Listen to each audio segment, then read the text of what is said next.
Hi my dear friends, hope you are all doing well. ഇന്ന് നമുക്ക് Audre Lorde എഴുതിയ a litany for survival എന്ന poem discuss ചെയ്യാം. ഈ പോം 1978 പുറത്തിറങ്ങിയ അവരുടെ ദി ബ്ലാക്ക് യൂണിക്കോൺ എന്ന സമാഹാരത്തിലാണ് ആദ്യമായി പ്രസിദ്ധീകരിച്ചത്.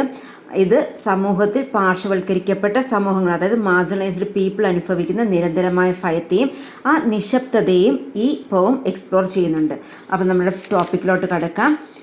For those of us who live at the shoreline, standing upon the constant edges of decision, crucial and alone. അപ്പോൾ ഈ കവിത ആർക്ക് വേണ്ടിയാണെന്ന് പ്രഖ്യാപിച്ചുകൊണ്ടാണ് പോയിട്ട് ആരംഭിക്കുന്നത്. ഷോർലൈനിൽ താമസിക്കുന്ന നമ്മളിൽ ചിലർക്ക്, ഇവിടെ നമ്മൾ എന്നത് പോയറ്റ് ഈ ഗ്രൂപ്പിൻ്റെ ഭാഗമാണെന്നും വ്യക്തിപരമായ അനുഭവത്തിൻ്റെ ഒരു സ്ഥലത്ത് നിന്നാണ് സംസാരിക്കുന്നതെന്നും സൂചിപ്പിക്കുന്നു. അപ്പം ഒരു ഷോർലൈനിൻ്റെ ഇമേജറി കൊടുത്തിരിക്കുകയാണ് പോയറ്റ് ഇവിടെ. ഈ ഇമേജറി അതായത് രണ്ട് ലോകങ്ങൾ കൂട്ടിച്ചേർന്ന ഒരു ബൗണ്ടറി ഇല്ലെങ്കിൽ അതിർത്തിയോ ഇല്ലെങ്കിൽ സ്ഥലത്തെയോ സൂചിപ്പിക്കുന്നു. അപ്പോൾ ഈ സാഹചര്യത്തിൽ the world of the marginalised പീപ്പിളിനെയും അതുപോലെ ഡോമിനൻറ്റ് സൊസൈറ്റൽ സ്ട്രക്ചർ, പ്രബലമായ സാമൂഹിക ഘടനയുടെ ഒരു ലോകത്തെയുമാണ് പറയുന്നത്.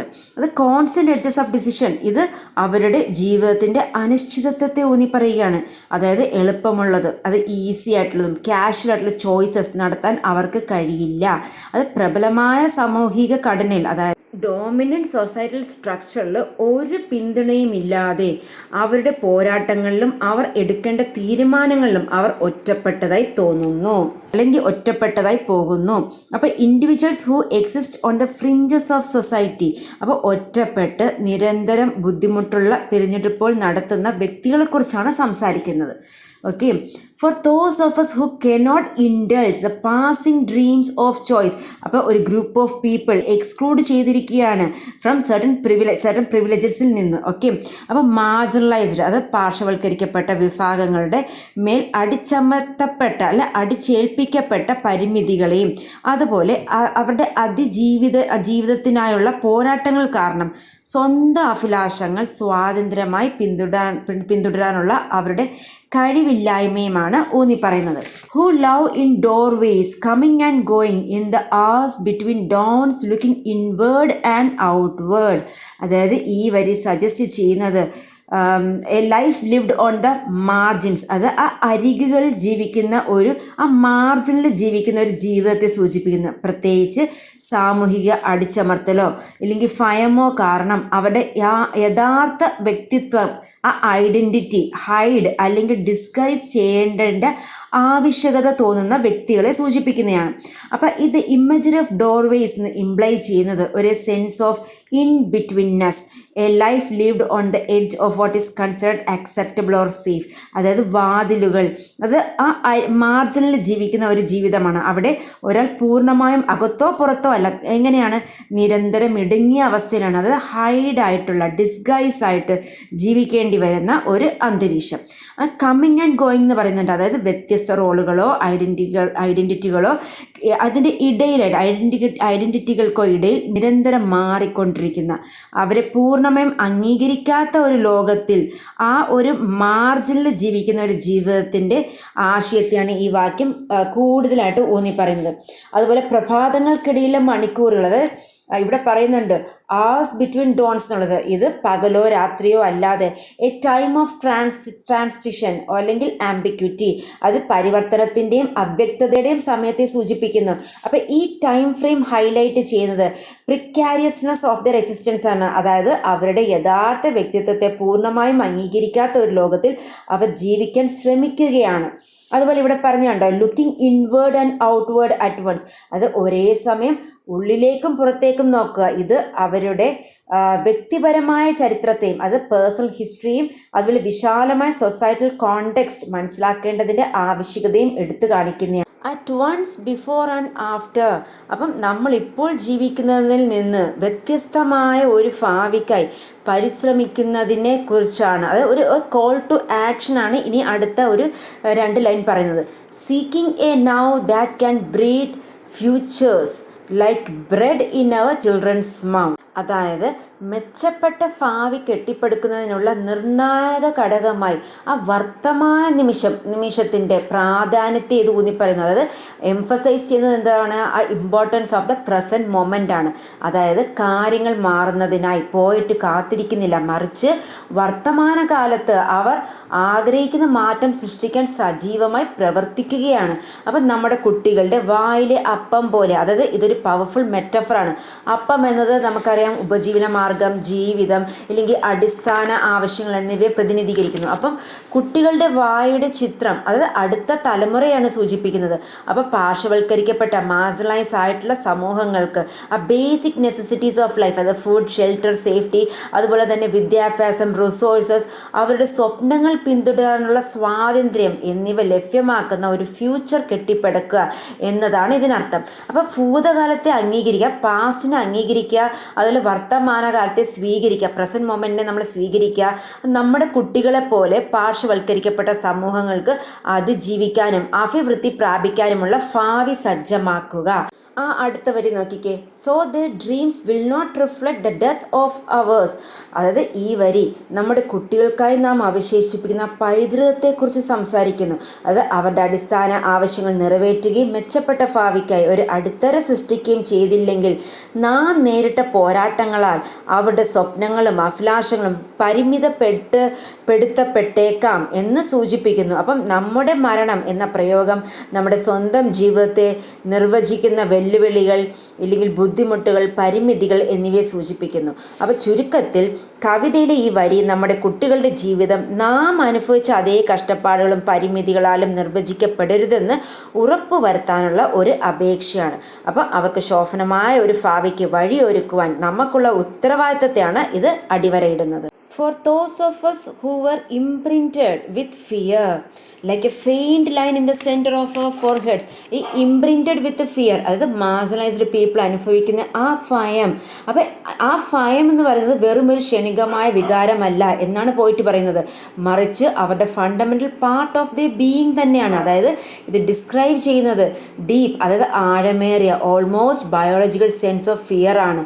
അപ്പോൾ ഈ ഭയം എന്നത് അവരുടെ വ്യക്തിത്വത്തിൻ്റെ ഒരു ഭാഗമാണെന്നും തലമുറകളിലൂടെ കൈമാറ്റം ചെയ്യപ്പെടുന്നതും ഒരു വ്യവസ്ഥപരമായ അടിച്ചമർത്തലിൽ വേരൂന്നിയതുമാണ് ഈ ഭയം എന്നാണ് ഈ വാക്യം സൂചിപ്പിക്കുന്നത്. അപ്പം നെറ്റിയിലെ ഒരു നേരിയ വരയുടെ ചിത്രം സൂക്ഷ്മവും ഏതാണ്ട് ഒരു അദൃശ്യവുമായ ഒരു അടയാളത്തിൻ്റെ ആശയം തരുന്നു. അപ്പം ഭയം എല്ലായ്പ്പോഴും ബാഹ്യമായി ദൃശ്യമാകില്ല, മറിച്ച് അത് കോൺസ്റ്റന്റ്ലി പ്രസന്റ് ആണ്. Learning to be afraid with our mother's milk for by this weapon. അപ്പോൾ ഈ വരി എക്സ്പ്രസ് ചെയ്യുന്ന ഐഡിയ, അതായത് ചില ഇൻഡിവിജ്വൽസ് വളർന്നു വരുന്ന ആ അന്തരീക്ഷത്തിൽ ഭയം എന്നത് അവരുടെ ഒരു കോൺസ്റ്റന്റ് കമ്പാനിയൻ ആയിട്ട് തന്നെ അവരുടെ കൂടെ തന്നെ ഉണ്ട്. അപ്പം ഈ ഭയം ഒരു അമ്മയുടെ പാലിൻ്റെ പോഷണം പോലെ തലമുറകളിലൂടെ കൈമാറ്റം ചെയ്യപ്പെട്ട ഒന്നാണ് എന്നാണ് കവി പറയുന്നത്. അപ്പോൾ ഈ ഭയം ഈ വ്യക്തികളെ നിശബ്ദരാക്കുകയും നിയന്ത്രിക്കാനുമുള്ള ഒരു ആയുധമായി ഉപയോഗിക്കുന്നു എന്നും ഈ വരി സൂചിപ്പിക്കുന്നു. This illusion of some safety to be found the heavy footed hope to silence us. ഈ ഹെവി ഫൂട്ടഡ് എന്നിവിടെ പറയുന്നത് ശക്തരായവരെയോ ഇല്ലെങ്കിൽ അധികാര ഇരിക്കുന്നവരെയോ ആണ് പ്രതിനിധീകരിക്കുന്ന ഒരു ഫ്രേസാണ് ഈ ഹെവി ഫൂട്ടഡ്. അപ്പം അധികാരത്തിലിരിക്കുന്നവർ അവർ എന്താ ചെയ്യുന്നത്? അവരുടെ ശബ്ദങ്ങൾ, ഈ മാർജിനലൈസ്ഡ് പീപ്പിളിൻ്റെ ശബ്ദങ്ങളെ അടിച്ചമർത്തുന്നതിനും അതുപോലെ പാർശ്വവൽക്കരിക്കപ്പെട്ടവരെ നിശബ്ദരാക്കാൻ അവർ ഒരു സുരക്ഷയുടെ മിഥ്യാധാരണ ഉപയോഗിക്കുന്നു. അതായത് തോസ് ഇൻ പവർ, അതായത് അധികാരത്തിലിരിക്കുന്നവരെ അവരെ എന്താണ് ക്രിയേറ്റ് ചെയ്യുന്നത്? ഒരു ഫോൾസ് സെൻസ് ഓഫ് സെക്യൂരിറ്റി അല്ലെങ്കിൽ പ്രൊട്ടക്ഷൻ ക്രിയേറ്റ് ചെയ്ത് ആരുടെ വോയിസസ് സപ്രസ് ചെയ്യുന്നു? മാർജിനലൈസ്ഡ് പീപ്പിളിൻ്റെ വോയിസസ് സപ്രസ് ചെയ്യുന്നു, അവരെ ഒരു ആക്ഷനിൽ നിന്നും പ്രിവെൻറ്റ് ചെയ്യുന്നു, അങ്ങനെ അവരെ ഒപ്രസ് ചെയ്ത് വെക്കുകയാണ്. For all of us, this instant and this triumph, we were never meant to survive. അതായത് സന്തോഷത്തിൻ്റെയോ വിജയത്തിൻ്റെയോ നിമിഷങ്ങളിൽ പോലും പോയിട്ടും അവരോടൊപ്പമുള്ള മറ്റുള്ളവരും നിരന്തരം അക്രമത്തിൻ്റെയും അതുപോലെ അടിച്ചമർത്തലിൻ്റെയും ഭീഷണി നേരിടുന്നുണ്ടെന്നാണ് പോയിട്ട് പറയുന്നത്. അതായത് വിജയത്തിൻ്റെ നിമിഷങ്ങൾ അനുഭവിക്കുമ്പോഴും അവരുടെ നിലനിൽപ്പിൻ്റെ ആ ദുർബലതയെക്കുറിച്ചും അതുപോലെ അതിജീവനത്തിനായുള്ള നിരന്തരമായ പോരാട്ടത്തെക്കുറിച്ചുമുള്ള ആ നിരന്തരമായ ആ അവബോധം അവരിൽ ഉണ്ടെന്ന ആശയത്തെയാണ് ഈ വരി വ്യക്തമാക്കുന്നത്.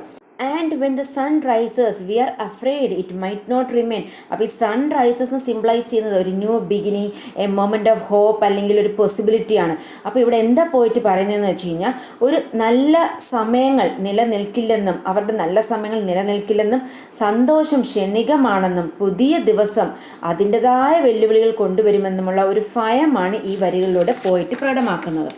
When the sun sets, we are afraid it might not rise in the morning. അപ്പോൾ സൂര്യൻ അസ്തമിക്കുമ്പോൾ രാവിലെ ഉദിച്ചേക്കില്ലെന്ന് നമുക്ക് ഭയമാണ് എന്നാണ് പോയിട്ട് പറയുന്നത്.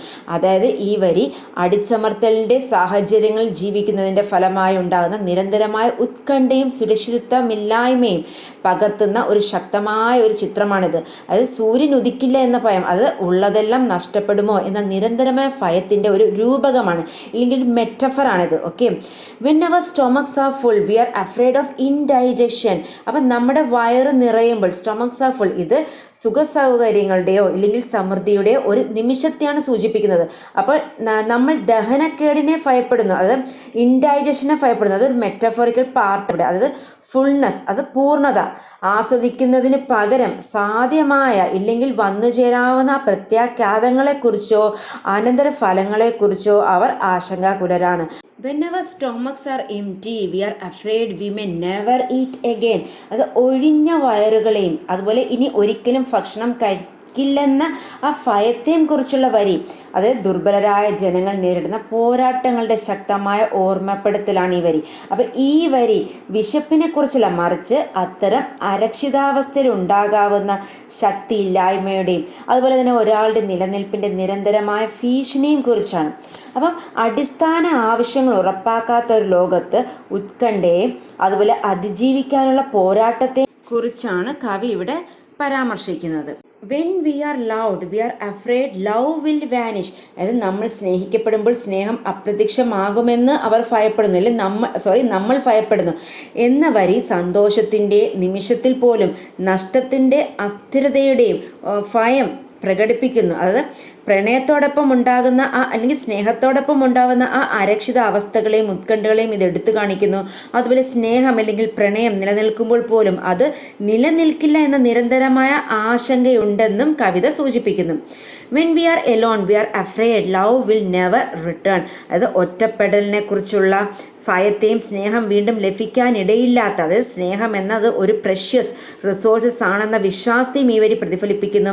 അപ്പോൾ സ്നേഹത്തിൻ്റെ അഭാവവുമായി ബന്ധപ്പെട്ട ഉത്കണ്ഠയും അത് വീണ്ടും കണ്ടെത്താൻ കഴിഞ്ഞേക്കില്ല അല്ലെങ്കിൽ കഴിഞ്ഞില്ലെങ്കിൽ എന്ന ആശങ്കയും ഇത് എടുത്തു കാണിക്കുന്നു. And when we speak we are afraid our words will not be heard nor welcomed but when we are silent we are still afraid. അപ്പം വെൻ വി ആർ സൈലൻറ്റ്, അത് ചരിത്രപരമായി മാർജിനലൈസ് ചെയ്യപ്പെട്ട വ്യക്തികളുടെയും ഗ്രൂപ്പുകളുടെയും അനുഭവത്തെയാണ് കവിത ഇവിടെ അഭിസംബോധന ചെയ്യുന്നത്, അല്ലെങ്കിൽ കവി ഇവിടെ പറയുന്നത്. അത് അവരുടെ കാഴ്ചപ്പാടുകളും അനുഭവങ്ങളും പലപ്പോഴും സമൂഹം വിലമതിക്കുകയോ അംഗീകരിക്കുകയോ ചെയ്യുന്നില്ല. അതുപോലെ ആ വരി കണ്ടോ പറയുന്നത്, പക്ഷേ നമ്മൾ നിശബ്ദരായിരിക്കുമ്പോഴും നമ്മൾ ഭയപ്പെടുന്നു എന്നാണ് ആ വരി പറയുന്നത്. So it is better to speak remembering we were never meant to survive. ഈ we were never meant to survive എന്ന വാചകം പല പാർശ്വവൽക്കരിക്കപ്പെട്ട സമൂഹങ്ങൾ, മാർജിനലൈസ്ഡ് സൊസൈറ്റീസ് നേരിടുന്ന ആ സിസ്റ്റമിക് ഇൻജസ്റ്റിസ്, അനീതികളെയും അതുപോലെ അടിച്ചമർത്തലുകളെയും അംഗീകരിക്കുകയാണ് അല്ലെങ്കിൽ അക്നോളജ് ചെയ്യുകയാണ് ഇവിടെ. അത് അവരെ പിന്തുണയ്ക്കാൻ രൂപകൽപ്പന ചെയ്തിട്ടില്ലാത്ത ഒരു സമൂഹത്തിനുള്ളിൽ ജീവിക്കുന്നതിൻ്റെ ആ പ്രയാസകരമായ യാഥാർത്ഥ്യങ്ങളെ എടുത്തു കാണിക്കുകയാണ്. അത് സോ എന്താ പോയിട്ട് പറയുന്നത്, so it is better to speak. So ഇവിടെ ഒരു പവർ ഓഫ് വോയിസ്, അതിൻ്റെ ശക്തിയാണ്, വോയിസിൻ്റെ ശക്തി, ശബ്ദത്തിൻ്റെ ശക്തിയാണ് ഇവിടെ കവി പറയുന്നത്. അതായത് ഈ വെല്ലുവിളികൾക്കിടയിലും ഭയമോ സംശയമോ നിലനിൽക്കുമ്പോൾ പോലും ആ ഇമ്പോർട്ടൻസ് ഓഫ് സ്പീക്കിംഗ് ഔട്ട്, അത് തുറന്നു പറയേണ്ടതിൻ്റെ ആ പ്രാധാന്യം കവി ഇവിടെ കവിതയിലൂടെ ഊന്നി പറയുകയാണ്. ആ ലാസ്റ്റ് വരികളിലൂടെ, ലാസ്റ്റ് സ്റ്റാൻസയിലൂടെ, അതായത് സംസാരിക്കുന്നത് ഒരുതരം പ്രതിരോധം, അതായത് speaking can be A form of resistance ആകാം. അതുപോലെ അനുഭവങ്ങൾ പങ്കിടാനുള്ള ഒരു മാർഗ്ഗമാണ് സ്പീക്കിംഗ് എന്ന് പറയുന്നത്. അതിൽ മാറ്റം സൃഷ്ടിക്കുന്നതിനുള്ള ഒരു മാർഗ്ഗം എന്നിവയാണ് ഈ സ്പീക്കിംഗ്. അപ്പം ആ പവർ ഓഫ് വോയിസിനെ കുറിച്ചാണ് ഇവിടെ it is better to speak എന്ന് പോയിട്ട് പറയുകയാണ്. അപ്പം ആ last stanza the call to action ആണ്. അതായത് മാർജിനലൈസ് ചെയ്യപ്പെട്ട ആളുകൾക്ക് അതിജീവിക്കാൻ മാത്രമല്ല അഭിവൃദ്ധി പ്രാപിക്കാനും കഴിയുന്ന ഒരു ലോകം സൃഷ്ടിക്കേണ്ടതിൻ്റെ അടിയന്തര ആവശ്യകതയാണ് അവസാന സ്റ്റാൻസയിൽ കവി ഊന്നി പറയുന്നത്. I hope you are clear with this explanation. Thank you. Have a nice day.